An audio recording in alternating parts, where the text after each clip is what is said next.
ಧರ್ಮಸ್ಥಳ ವಿರುದ್ಧದ ಷಡ್ಯಂತ್ರಕ್ಕೆ ಚಕ್ರವರ್ತಿ ಸೂಲಿಬೆಲೆ ಕಿಡಿಕಾರಿದ್ದಾರೆ. ಎಸ್ಐಟಿ ರಚನೆಯ ಹಿಂದೆಯೂ ಸಹ ಷಡ್ಯಂತ್ರ ರಚನೆ ಆಗಿತ್ತು. ಧರ್ಮಸ್ಥಳ ವಿರುದ್ಧದ ಷಡ್ಯಂತ್ರಕ್ಕೆ ಚಕ್ರವರ್ತಿ ಸೂಲಿಬೆಲೆ ಕಿಡಿಕಾರಿದ್ದಾರೆ. ಎಸ್ಐಟಿ ರಚನೆಯ ಹಿಂದೆಯೂ ಸಹ ಷಡ್ಯಂತ್ರ ರಚನೆಯಾಗಿತ್ತು. ಹೋರಾಟಗಾರರ ಮೇಲೆ ಪರೋಕ್ಷ ಆಕ್ರಮಣ ನಡೀತಾ ಇದೆ. ಬುರುಡೆ ಗ್ಯಾಂಗ್ ಷಡ್ಯಂತ್ರಕ್ಕೆ ಚಕ್ರವರ್ತಿ ಸೂಲಿಬೆಲೆ ವಾಗ್ದಾಳಿಯನ್ನು ನಡೆಸಿದ್ದಾರೆ.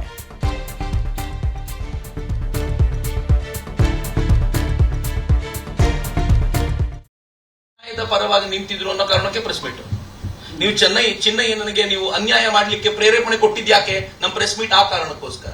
ನೀವು ಚಿನ್ನಯ್ಯನಿಗೆ ಹಣ ಕೊಡ್ತೀನಿ ಅಂತ ಹೇಳಿದ್ಯಾಕೆ? ನಾನು ತಬ್ಬಿಕೊಳ್ತೀನಿ ಅಂತ ಹೇಳಿದ್ಯಾಕೆ? ಅವನು ಚಿನ್ನಯ್ಯ ಸುಳ್ಳು ಹೇಳಲಿಕ್ಕಿದ್ದಾನೆ ಅಂತ ಗೊತ್ತಿದ್ದಾಗ್ಲೂ ಕೂಡ ಅವನಿಗೆ ಹಿಂಗ್ ಪ್ರೇರಣೆ ಕೊಡುದು. ಇನ್ನೂ ಹೆಚ್ಚಿನ ಗಂಭೀರವಾದ ಸಂಗತಿ ಚಿನ್ನಯ್ಯ ಹೇಳಿರೋದೇನು ಅಂತಂದ್ರೆ, ಚಿನ್ನಯ್ಯ ಹೇಳಿದಾನೆ, ಗಿರೀಶ್ ಮಟ್ಟಣ್ಣನವರು ಹೇಳಿದಂತೆ ನೀನು ಹೇಳಿದರೆ ನಾನು 29ನೇ ತಾರೀಕು ಬಂದು ನೀನು ತಬ್ಕೊಳ್ತೀನಿ. ಹೇಳಿದಂತೆ ಹೇಳೋದೇನು? ಏನ್ ನಡೆದಿದ್ಯೋ ಅದನ್ನು ಹೇಳು ಅಂತ ಹೇಳಿದಿದ್ರೆ ಅದು ನ್ಯಾಯ ಆಗಿರ್ತಿತ್ತು. ಇದು ನ್ಯಾಯ ಅಲ್ಲ, ಇದು ಅನ್ಯಾಯ. ಪ್ರಕಾಶ್ ರಾಜ್ ತನ್ನ ಗಿರೀಶ್ ಅವರ ತಲೆಯಲ್ಲಿರುವಂತಹ ಸಂಗತಿಯನ್ನ ಚಿನ್ನಯ್ಯನ ಬಾಯಲ್ಲಿ ಹೇಳಿಸ್ಲಿಕ್ಕೆ ಕೂತಿರೋದು ಅನ್ಯಾಯದ ವಿರುದ್ಧವೇ.